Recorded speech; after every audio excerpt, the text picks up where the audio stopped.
뭐 한국 TV나 이제 호주 TV를 보신 분들 올림픽이 가장 주 관심사인데 지금 올림픽이 제 34회 파리 올림픽 이제 막바지를 향하여 달려가고 있고 이 올림픽은 7월 26일부터 시작해서 8월 11일에 이제 끝납니다. 파리 올림픽은 많은 내일이죠. 기록과 이야기를 남기고 내일이면 대단원에 막을 내립니다. 올림픽의 역사를 보면 이제 고대 올림픽부터 이제 시작을 합니다. 올림픽은 BC입니다. 776년에 그리스의 올림피아에서 처음 열렸습니다. 이 대회는 제우스 신을 기리기 위한 종교적인 행사로 시작됐습니다. 4년마다 이제 지금과 같이 이제 열렸습니다. 그런데 이 고대 올림픽이 AD입니다. 393년에 데오도시우스 황제에 의해서 중단을 시켰습니다. 자, 올림픽이 처음 시작한 것은 올림푸스에서 제우스 신을 섬기기 위해서 경외하기 위해서 기념으로 이제 시작이 됐습니다. 그리고 이제 로마가 지배를 하면서 그 전통은 계속 이어 나갔는데 313년에 콘스탄티누스 대제가 밀라노 칙령으로 지하교회였던 핍박의 교회였던 기독교가 지상교회로 이제 올라오기 시작했습니다. 이제 공인이 인정을 한 겁니다. 기독교가 잘못된 종교가 아니라 기독교가 다른 종교와 같이 우리 국가를 세우는데 좋은 종교다. 이렇게 인정을 했죠. 그게 313년이었다가 그 후로 380년에 데오도시우스 황제가 기독교를 로마의 국교로 만듭니다. 로마의 국교로. 그리고 392년에 로마가 지배하는 모든 나라의 국교는 기독교가 됩니다. 자, 계속해서 올림픽은 계속해서 이어졌는데 데오도시우스 황제가 로마가 지배하고 있는 모든 나라는 기독교가 국교다니 이 올림픽은 제우스 신을 경외하기 위해서 일어나고 있는 건데 이거는 안 되겠다. 그래서 데오도시우스 황제가 393년에 올림픽을 중단시켰습니다. 그리고 계속해서 올림픽은 이제 열리지 않았죠. 그러다가 1896년에 프랑스에서 이 올림픽이 이제 그때부터는 이제 근대 올림픽입니다. 근대 올림픽이 이제 생기게 됐습니다. 쿠베르탕이라는 사람에 의해서 근대 올림픽이 아테네에서 1896년에 처음으로 이제 1회를 맡게 됩니다. 국기가 하얀색입니다. 하얀색은 평화와 순결 이런 의미를 가지고 있습니다. 5개의 오륜기는 5개의 이제 원은 5개의 대륙을 얘기를 합니다. 대륙이 서로 다 연결되어 있다. 우리는 하나다. 인종과 종교와 정치적인 이념을 초월한 화합과 평화의 메시지가 되었습니다. 그 이후로 이번 지금 열리고 있는 파리 올림픽은 33회째가 되었습니다. 오늘 우리가 읽었었던 그 본문은 바울은 신앙생활을 운동 경기에 비유하고 있습니다. 바울 시대 때 올림픽은 계속 있었고 바울뿐만 아니라 많은 사람들은 이 올림픽 경기에 아주 익숙했었던 그런 상황입니다. 바울은 신앙의 경주에서 승리하기 위해 필요한 열정, 절제, 훈련, 헌신 등을 오늘 본문을 보면 강조하고 있습니다. 바울이 고린도전서 9장 24절부터 27절에 기록한 오늘의 본문을 당시의 사람들이 아주 익숙하게 이해할 수 있는 그런 본문이었습니다. 특별히 바울은 2차 전도 여행 때 고린도에서 1년 6개월 동안 사역한 적이 있었습니다. 아테네와 고린도 그 근처에서는 얼마 멀지를 않습니다. 그러니까 바울은 더욱더 이런 경기에 대해서 익숙했었던 사람입니다.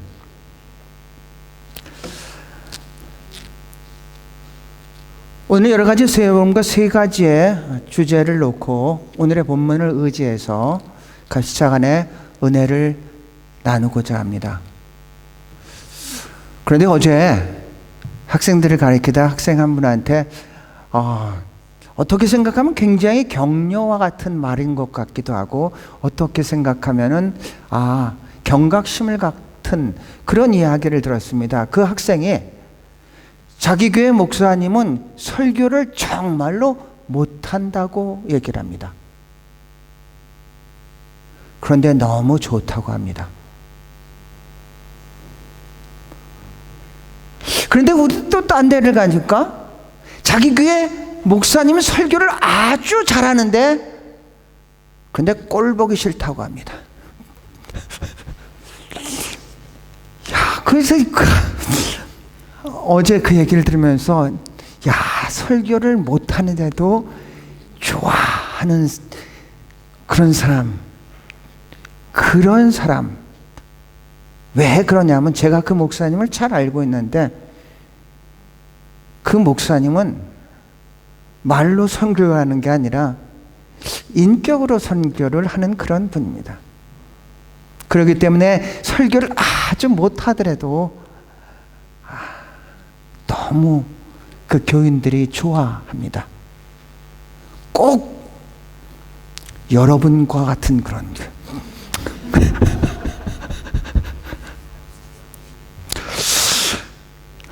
첫 번째 우리가 생각해 볼 것은 삶의 목적을 분명히 하자입니다. 같이 한번 읽어보시겠습니까? 운동장에서 달리는 자들이 다 달릴지라도 오직 상을 받는 사람은 하나인 줄을 알지 못하느냐? 너희도 상을 받도록 이와 같이 달리라. 사도 바울은 신앙생활을 달리기에 비유했습니다. 상을 받기 위해 달려야 한다고 강조를 했습니다. 세상의 사람들은 언젠가 썩어질 것들을 위해서 달리지만 그리스도인들은 생명의 면류관을 위해서 달리는 줄로 믿습니다. 삶에는 분명한 목적이 있어야 됩니다. 만약 여러분에게 왜 사십니까? 질문한다면 여러분은 뭐라고 대답하시겠습니까? 여러분 왜 사십니까?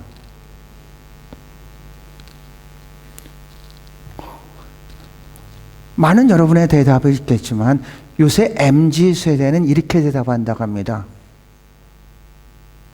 삶에 꼭 이유가 있어야 됩니까? 어떤 사람은 던져진 삶을 사는 사람이 있습니다. 어떤 사람은 보내진 삶을 사는 사람이 있습니다. 인생을 표류하는 사람이 있고 인생을 항해하는 사람이 있습니다. 표류하는 사람은 바람에 흔들리는 대로 물결이 치는 대로 그대로 그 상황의 환경에 따라서 살아가는 사람인데 항해하는 사람은 비슷한 환경을 만날지라도 분명히 자기가 가야 될 방향을 알고 있기 때문에 그 환경을 뚫고도 계속해서 앞으로 나가는 사람입니다.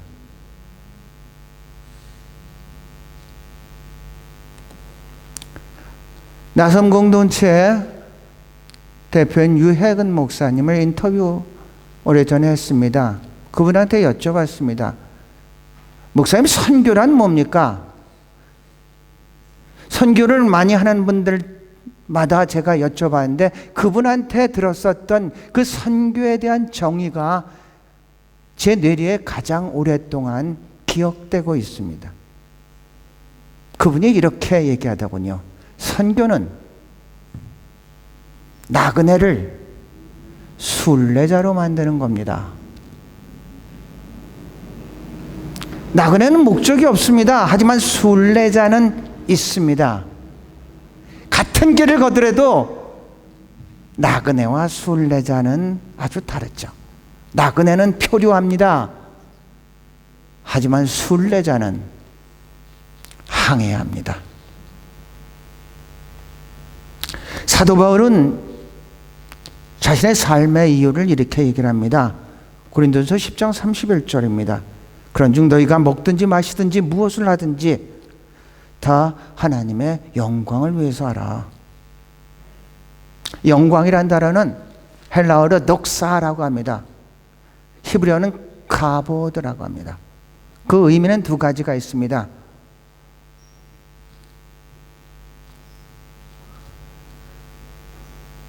모세가 성막을 만들고 거기에 하나님의 영광이 임했다고 했습니다. 영광이라는 것은 거기에서는 하나님의 현존, 임재를 의미합니다. 그런데 우리가 보통 하나님께 영광을 돌린다. 그는 하나님의 이름을 높이고 그를 영화롭게 한다는 그런 의미를 가지고 있습니다. 웨스트민스터 소요리 문답이 있습니다. 신앙의 핵심을 질문과 대답으로 간단하게 요약한 그런 소요리 문답이 있는데 거기에 첫 번째 질문이 인간의 존재의 목적은 무엇인가입니다. 인간의 존재의 목적은 무엇인가? 대답은 이렇습니다. 하나님을 영화롭게 하는 것과 영원토를 그를 즐거워하는 것이다. 하나님을 영화롭게 하는 겁니다. 어떻게 하는 게 하나님을 영화롭게 하는 겁니까? 하나님의 영광을 나를 통해서 세상에 비추는 것이 하나님께 영화롭게 하는 겁니다. 인간은 발광체가 아닙니다. 우리가 빛을 발할 수 있는 유일한 방법은 빛이신 그 하나님의 영광을 받을 때만이 세상의 빛의 역할을 감당할 수 있는 줄로 믿습니다. 달과 해의 관계가 마찬가지입니다.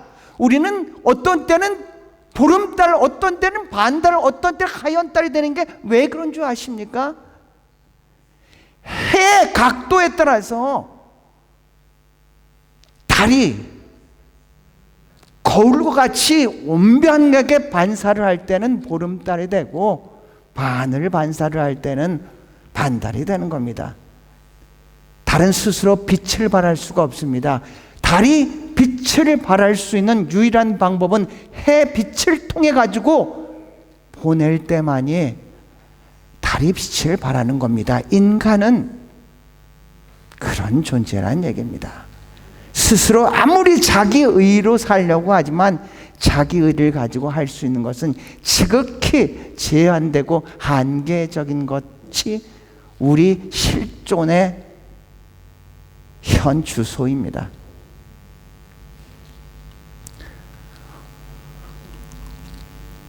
그를 영원토록 즐거워하는 거라고 했습니다. 하나님을 즐거워하는 것, 영원토록. 어떤 사람은 삶의 목적은 뭡니까? 행복이라고 합니다. 여러분, 행복은 삶의 목적이 될 수는 없습니다. 행복은 파랑새와 같고 무지개와 같아서 행복을 쫓아간다면 절대로 그 행복을 잡을 수 없습니다. 행복은 하나님과 깊은 관계 속에서 부차적으로 나타나는 결과입니다.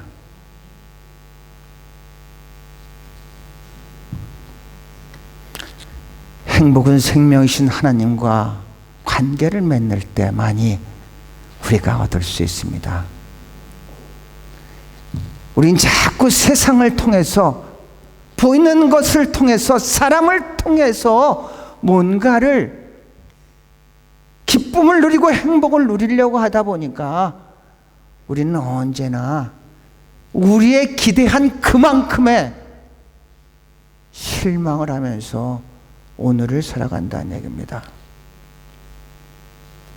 삶의 목적을 분명하게 해야 되겠습니다. 두 번째입니다. 절제와 훈련을 실천할 수 있었으면 좋겠습니다. 같이 읽겠습니다. 이길 다투는 자보다 모든 일에 절제하나니 그들은 썩을 승리자의 면류관을 얻고자 하되 우리는 썩지 아니할 것을 얻고자 하노라. 그러므로 나는 다름질하기를 향방 없는 것 같이 아니하고 싸우기를 허공을 치는 것 같이 하여. 운동선수들이 목표를 이루기 위해 절제하고 훈련하듯이 우리도 신앙생활에서 절제와 훈련이 필요합니다. 절제는 우리의 삶의 모든 영역에서 하나님께 순종하는 의미를 가지고 있고, 훈련은 말씀과 기도 예배를 통해서 하나님과의 관계를 깊게 하는 것을 뜻합니다. 이런 훈련을 통해서 더욱더 깊은 신앙인이 될 수가 있습니다. 파리올림픽에서 우리나라에서 이번에 143명, 아주 역대로 아주 적은 숫자가 출전을 하게 됐습니다. 그래서 목표 자체도 금메달 5개 정도면 목표입니다. 그것도 된다는 것도 아니고 목표도 5개. 그 5개를 양궁에서 3개, 펜싱에서 2개. 이래서 요 정도는 우리가 가질 수 있지 않겠냐, 이렇게 잡고 출전을 했는데 그 결과는 지금 금메달이 2배도 아니고 거의 3배 정도 가까운 13개를 땄습니다. 지금 13개라는 것은 한국이 처음에 올림픽의 참여한 것은 1948년 우리가 해방이 되고 나라를 세우고 처음으로 했을 때 여지껏 가장 많이 딴 금메달의 개수가 13개인데 지금 그 13개를 저희들이 따고 있습니다. 바라고는 오늘 아니면은 내일까지니까 하나만 더 따면 가장 가장 최저는 아니지만요, 적은 숫자를 보내서 가장 큰 성과를 이루는 그런 놀라운 올림픽이 이번에 될 것 같습니다. 많은 기록들이 양상이 되는데 제가 개인적으로 저의 하이라이트는 이 순간입니다.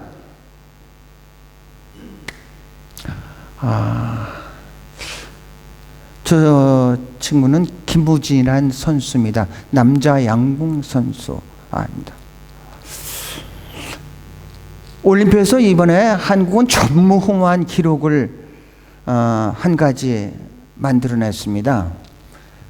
처음으로 단체전, 양궁의 단체전이 시작한 건 1988년 서울 올림픽이었습니다. 그런데 놀랍게도 40년 동안, 그러니까 10회 연속 한국에서 한 번도 금메달을 놓친 적이 없습니다. 여러분은 아무 감동도 없는 것 같은 표정을 짓지 마십시오. 이건 어마어마한, 이건 올림픽 역사, 이런 역사는 딱 하나, 거기 미국의 그 수영인가가 한 가지 있다고 합니다. 그것 빼고는 우리 양궁 이 역사는 정말로 대단한 역사입니다. 이게 언제까지, 이제 10회, 40년 동안 지금 방어를 하고 있는 건데 11회, 12회 뭐 계속 이 양궁에 한해서는 국가대표 선수가 되는 게 세계 선수에서 금메달 따는 것보다 더 쉽다고, 더 어렵다고, 그 정도로 우리 양궁은 세계적으로 정말로 위상을 떨치고 있는 그런 분야입니다. 이 장면은 이런 장입니다. 금메달이 전부 5개 걸려 있습니다. 양궁에 혼복이 하나 있고, 남자 단식 남자 단체, 여자 단식 여자 단체, 4개를 땄습니다. 금메달을. 마지막 금메달은 여기 남자의 양궁 단식입니다. 상대는 미국 사람이었습니다. 아주 활을 잘 쏘는 그런 미국 사람이었습니다. 둘은 똑같이 정규 게임에서 동점이 됐습니다. 마치 축구 경기에서 정한 시간 내에 이게 비기면은 그 다음에 연장전을 하고 연장전에서 비기면은 페널티킥을 하는데 양국에서는 페널티킥 슛오프라고 합니다. 둘이는 슛오프에 들어갔습니다. 단 한 발로 금메달이냐 은메달이 결정되는 그런 순간입니다. 먼저 김우진이라는 우리나라 사람이 쐈습니다. 그 안에는 10점이 최고입니다. 쐈는데 10점 맨 끝에 안쪽 끝에 꽂혔습니다. 이 한 발은 어디에 꽂히든지 정중앙에 가까운 사람이 이깁니다. 같은 10점이더라도 중앙에 가까운 사람. 그 다음에 미국 선수가 쐈습니다. 그런데 우리는 그 10점 맨 가상의 안쪽에 꽂혔는데 미국 선수는 맨 10점 가상의 바깥쪽에 꽂혀가지고 1cm도 아니고 4.9mm를 우리가 앞서가지고 금메달을 땄습니다. 할렐루야.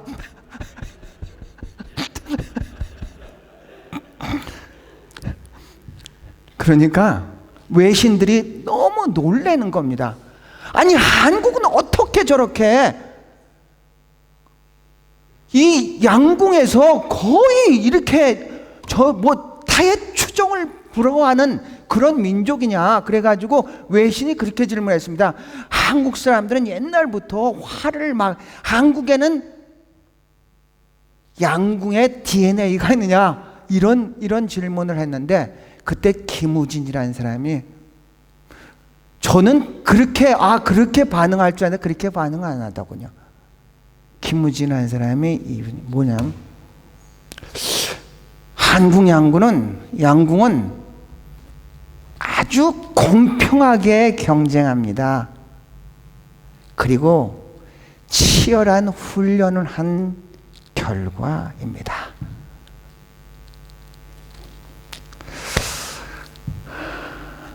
우리 신앙생활에서 절제와 훈련이 참 중요하죠. 절제는 자기의 것을 쳐서 복종하고 하나님 말씀에 순종하는 거고, 훈련은 말씀을 예배로 기도로 하나님께 더 가까이 가는 그런 겁니다. 마지막입니다. 마지막 27절을 같이 읽어볼까요? 내가 내 몸을 쳐서 복종함은 내가 남에게 전파한 후에 자신이 도리어 버림을 당할까 두려워하며. 사도 바울은 엄청나게 많은 일을 했죠. 그런데 자기가 그렇게 열심히 했음에도 불구하고 마지막에 오히려 자기가 버림을 당할까 봐 두려워했습니다. 그래서 사도 바울은 내 몸을 쳐서 복종한다는 그런 표현을 썼습니다. 이 몸이라는 것은 우리의 욕망을 얘기를 합니다. 우리의 욕망과 유혹을 얘기를 하는 거죠. 하나님에 대해서 순종해야 함을 의미합니다. 자신의 육체적인 욕망을 다스리고 영적 훈련을 통해 하나님께 더 가까이 가야 된다는 것을 얘기를 합니다. 나는 이만큼 많은 성도들을 갖다 하나님 앞에 했으니까 나는 괜찮을 거야. 우리 교회는 이렇게 크니까 나는 거기에 담임 목사니까 괜찮을 거야. 나는 기도를 하루 종일 한 적도 있고 금식도 있고 나는 괜찮을 거야. 이게 아니란 얘기입니다. 어거스틴이라는 사람이 있습니다. 이분은 고백론으로 굉장히 이제 유명합니다. 아니, 학자들의 말을 들으면은 바울 이후에 최대 학자가 어거스틴이라고 얘기를 합니다. 고백록에 보면은 요한일서 2장 16절의 말을 인용을 하면서 이렇게 얘기합니다. 요한일서 2장 16절에 육신의 정욕과 안목의 정욕과 이생의 자랑에 대해서 언급하고 있습니다. 이 세 가지를 어거스틴은 얘기를 하면서 이 세 가지는 병이다. 인간 모두에게 가진 이 죄성의 병이다. 그런데 나는 그 병에 걸렸어. 그런데 나는 이 병을 내가 치료할 수가 없는 병이야.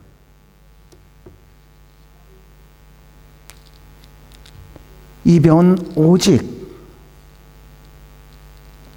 예수 그리스도만이 나를 치료할 수 있는 그런 병이야. 어거스틴은 젊었을 때 지적으로 고민했고 영적으로 엄청 방황했던 그런 사람입니다. 만이교에도 빠져가지고 거기에 심취해서 영적으로 방황을 하는데 길이 없었습니다. 그런데 어느 날 길을 가다 보니까 아이들이 놀고 있는데 책을 집어서 읽어라, 책을 집어서 읽어라 이런 얘기를 들으는데 그게 하나님 누군가의 이야기를 해서 말씀으로 듣고 성경을 딱 들어서 읽었는데 그 성경을 펴서 읽은 것이 로마서 13장 13절과 14절의 말씀입니다. 14절에 이렇게 됩니다. 예수 그리스도로 옷 입고 정욕을 위하여 육신의 일을 도모하지 마라. 예수 그리스도로 옷 입고 정욕을, 너의 정욕을, 육신의 정욕과 안목의 정욕과 이생의 자랑을 위해서 그렇게 살지 마라. 어거스틴이 이 말씀을 듣고 그 자리에서 깨졌습니다. 그리고 그는 정말로 놀라운, 지금까지도 이 기독교에 엄청나게 많은 변화를 줬던 그런 분입니다.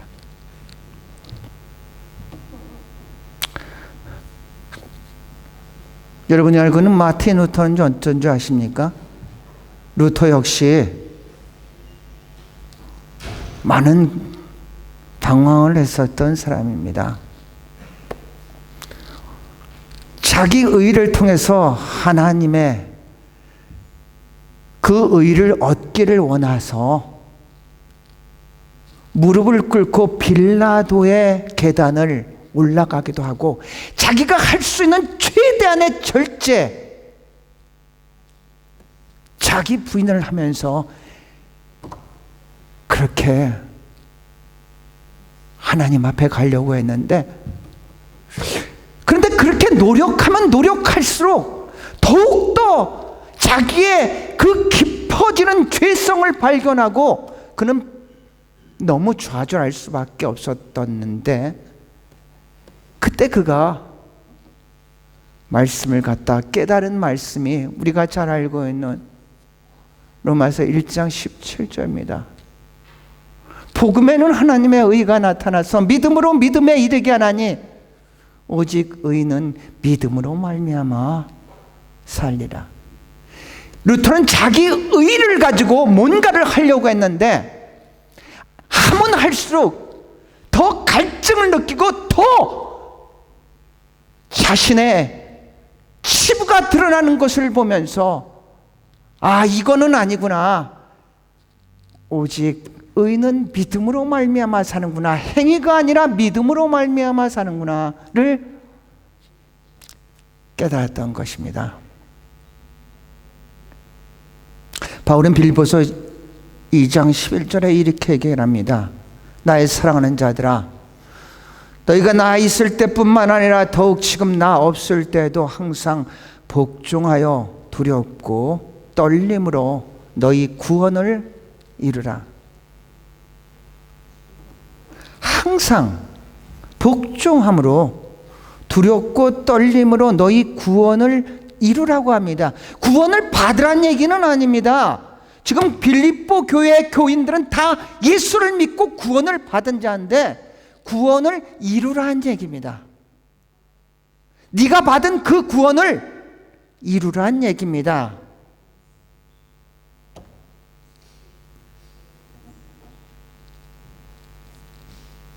사람은 된 존재가 아니라 되어가는 존재라고 했습니다. 인생은 완성형이 아니라 진행형이라고 했습니다. 구원을 이루라고 합니다. 우리가 나 예수 믿었으니까 이제 다 됐어가 아니라 믿는 자답게 계속해서 그것을 이루라는 얘기입니다.